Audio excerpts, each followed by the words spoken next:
اور عرض کیا یا رسول اللہ صلی اللہ تعالی علیہ وسلم،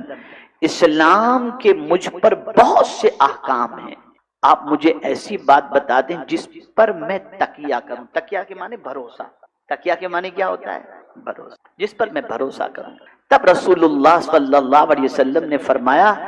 تمہاری زبان اللہ تعالیٰ کی یاد میں ہمیشہ تر رہے، یعنی یہ ایسی چیز ہے کہ اگر تمہاری زبان اللہ کی یاد میں، اللہ کے ذکر کے اندر ہمیشہ تر رہتی ہے تو تمہیں اللہ سے یہ بھروسہ کرنا چاہیے کہ اللہ تعالیٰ تمہاری نجات فرما دے۔ میرے پیارے آقا صلی اللہ علیہ وسلم کے پیارے دیوانوں، اب جو حدیث سنانے جا رہا ہوں یہ بخاری شریف، اور میں سمجھتا ہوں اس حدیث کو سننے کے بعد یقیناً آپ کے دل میں اللہ کے ذکر کی تڑپ بھی پیدا ہوگی اور اللہ کی یاد کی تڑپ بھی پیدا ہوگی۔ حضرت ابو ہریرہ رضی اللہ تعالیٰ عنہ روایت کرتے ہیں کہ تاجدار کائنات صلی اللہ علیہ وسلم نے فرمایا، سبحان اللہ، ایک بار کہہ دیجیے سبحان اللہ، جب بندہ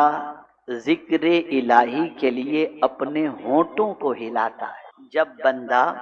ذکر الہی کے لیے اپنے ہونٹوں کو ہلاتا ہے اور ذکر کرتا ہے تو اللہ تعالیٰ اس کے ساتھ ہو، یعنی اس بندے کے ساتھ اللہ کی رحمت ہو۔ ادھر ہم نے کہا لا الہ الا اللہ محمد الرسول اللہ صلی اللہ علیہ وسلم، تو گویا اللہ عز و جل کی معیت، اس کی رحمت، اس کے کرم کے ساتھ ہمارے ساتھ ہو جایا کرتی۔ اب میں آپ سے پوچھنا چاہتا ہوں میرے پیارے آقا صلی اللہ تعالی علیہ وسلم کے پیارے دیوانوں، ہم ہمیشہ چاہتے ہیں یہ ساتھ رہے، وہ ساتھ رہے، فلاں ساتھ رہے، فلاں ساتھ نہ رہے۔ جنگل میں چلے گئے کوئی ساتھ نہیں، بیابان میں چلے گئے کوئی ساتھ نہیں، بہت سارے ایسے سفر ہوتے ہیں جس میں انسان تنہا ہوتا ہے، بلکہ یوں سمجھ لیں کہ قبر میں گئے تو تنہا گئے، کوئی ساتھ نہیں۔ لیکن اگر کوئی اللہ کے ذکر سے اپنی زبان کو تر رکھتا ہے اور اپنے ہونٹوں کو اللہ کے ذکر کے لیے ہلاتا ہے اور اللہ کا ذکر کرتا ہے تو اللہ کی معیت، اس کی رحمت ہمارے ساتھ ہوا کرتی ہے، اس کا کرم ہمارے ساتھ ہوا کرتا ہے۔ اب اس کو میں قرآن کی روشنی میں، میدان جنگ ہے اور جنگ کے میدان کے اندر بظاہر ہمارے پاس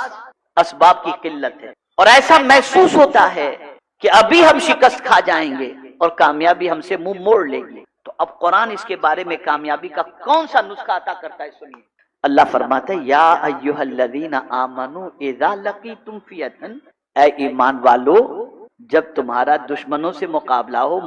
ملاقات ہو جائے تو کیا کرو، فاثبتوا وَاذْكُرُوا اللَّهَ كَثِيرًا لَعَلَّكُمْ تُفْلِحُونَ، ثابت قدم رہو اور اللہ کا ذکر کثرت سے کرو، اللہ تمہیں کامیابی عطا فرمائے۔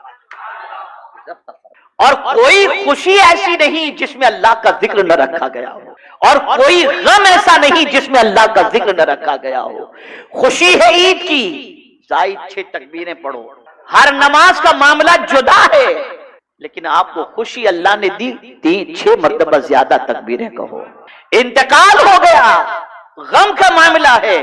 وہاں آپ کو 2 تکبیریں زیادہ ملیں گی، 3 تکبیریں زیادہ ملیں گی، اور اسی کے ساتھ ساتھ آپ یہ بھی دیکھیں گے کہ مرنے والے کے مرنے پر یہ کہا جاتا ہے انا للہ و انا الیہ راجعون۔ اور یہاں آپ کو حدیث شریف سناؤں گا تو آپ کی عقل دنگ رہ جائے گی۔ اگر کسی بندے کے بیٹے کا انتقال ہوا یا کسی بیٹے کے باپ کا انتقال ہوا تو پروردگار فرشتے کو بھیجتا ہے کہ میں نے جس کا چہیتا چھین لیا وہ گھر والے کیا بول رہے تھے، وہ گھر والے کیا بول رہے تھے۔ اگر گھر والوں نے کہا انا للہ و انا الیہ راجعون، میں تو مولا کی مرضی پر راضی ہوں، تو جانتے ہیں فرشتے جا کر اللہ کی بارگاہ میں عرض کرتے ہیں مولا گھر والے شور نہیں کر رہے تھے، شکایت نہیں کر رہے تھے، تیرا ذکر کر رہے تھے۔ رب قدیر ارشاد فرمائے گا ایک جنت میں محل بنایا جائے جس کا نام بیت الحمد رکھا جائے، اور یہ بیت الحمد ان ذکر کرنے والوں کو عطا کر دیا جائے۔ تو یہاں سے یہ بات سمجھ میں آئی، خوشی میں بھی اللہ کا ذکر کرو اور غم میں بھی اللہ عز و جل کا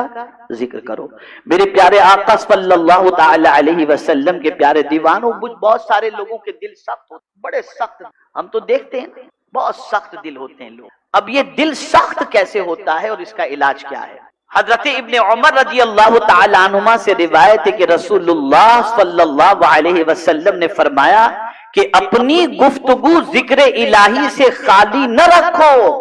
کیونکہ تمہاری زیادہ گفتگو کا ذکر الہی سے خالی ہونا شقاوت قلب کی نشانی، یعنی جو بہت زیادہ بولتا ہے اور اللہ کا ذکر نہیں کرتا،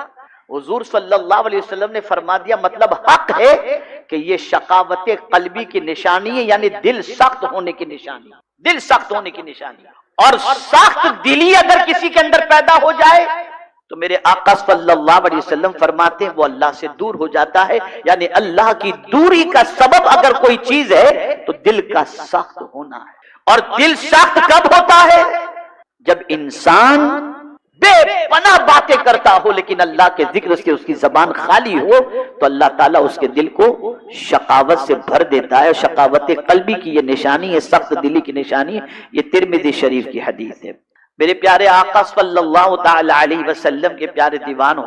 اب بخاری شریف کی ایک اور حدیث مبارکہ آپ سماعت فرمائیں۔ حضرت ابو ہریرہ رضی اللہ تعالیٰ عنہ نے ایک مرتبہ تاجدار کائنات صلی اللہ علیہ وسلم سے پوچھا، یا رسول اللہ صلی اللہ تعالی علیہ وسلم، قیامت کے دن آپ کی شفاعت کا حقدار کون ہوگا؟ میں تو کہتا ہوں، میں تو سوالات میں نے دیکھا صحابہ کے کئی موقع کے سوالات، مجھے یہ سوال کہیں نظر نہیں آیا کہ کسی صحابی نے پوچھا ہو کہ حضور مالدار بننے کا کوئی، مولانا بیٹھے ہوئے ہیں بتائیں گے شاید کوئی نظر سے ان کی حدیث گزری ہو تو۔ فکر تھی تو آخرت کی اور فکر تھی تو قیامت، بس وہی پوچھتے رہتے تھے، ایسا ہی سوال ان کا ہوتا تھا۔ اور ایسے سوال وہی کر سکتا ہے جو اچھوں کی صحبت میں، ورنہ پتہ نہیں کیسے کیسے بے ڈھنگے سوال کرتے ہیں لوگ۔ حضرت امام اعظم ابو حنیفہ رحمۃ اللہ تعالی علیہ کی محفل میں کچھ لوگ آتے تھے،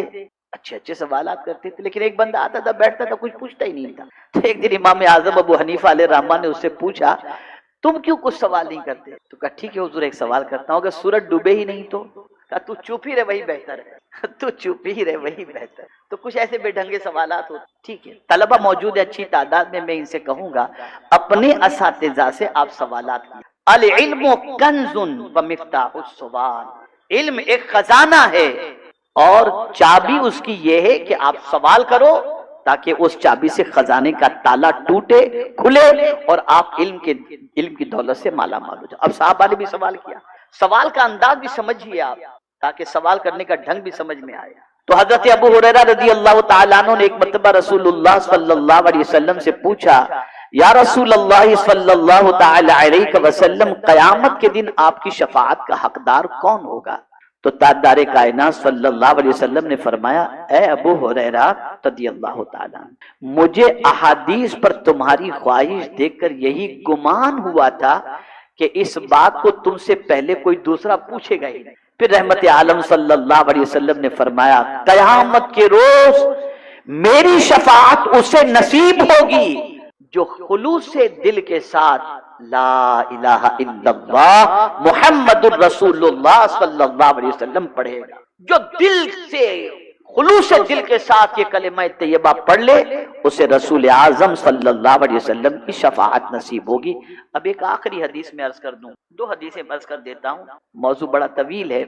موت کے وقت عالم سکرات میں کلمہ طیبہ نصیب ہونا موت کی سختیوں کو دور کر دیتا ہے۔ کلمہ پڑھنے سے خاتمہ ایمان پر ہوتا ہے، جان آسانی سے نکل جاتی ہے۔ حضرت یحییٰ ابن طلحہ ابن عبداللہ رضی اللہ تعالی عنہم سے روایت ہے کہ حضرت طلحہ رضی اللہ تعالی عنہ کو افسردہ دیکھ کر لوگوں نے کہا کیا بات ہے؟ انہوں نے کہا بے شک میں نے رسول اللہ صلی اللہ علیہ وسلم سے سنا ہے کہ مجھے ایک کلمہ معلوم ہے، جو شخص اسے موت کے وقت پڑھے تو اس سے موت کی تکلیف دور ہو جائے، چہرے کا رنگ چمکنے لگے اور آسانی دیکھے گا، مگر مجھے وہ کلمہ پوچھنے کی جرت نہیں ہوئی۔ حضرت طلحہ یہ بتا رہے ہیں، سرکار یہ فرمائے کہ موت کے وقت جس کی زبان پر یہ کلمہ ہوگا، لیکن حضرت طلحہ کہتے ہیں میری ہمت نہیں ہوئی حضور سے پوچھنے کی صلی اللہ علیہ وسلم۔ تو حضرت عمر رضی اللہ تعالیٰ عنہ نے فرمایا بے شک مجھے معلوم ہے۔ تو انہوں نے پوچھا کیا ہے؟ تو حضرت عمر رضی اللہ تعالیٰ عنہ نے فرمایا کہ ہمیں معلوم ہے کہ کوئی کلمہ اس سے بڑا نہیں جو حضور صلی اللہ علیہ وسلم نے اپنے چچا ابو طالب کو پیش کیا۔ موت کے وقت عالم سکرات میں کلمہ طیبہ نصیب ہونا موت کی سختیوں کو دور کرتا ہے۔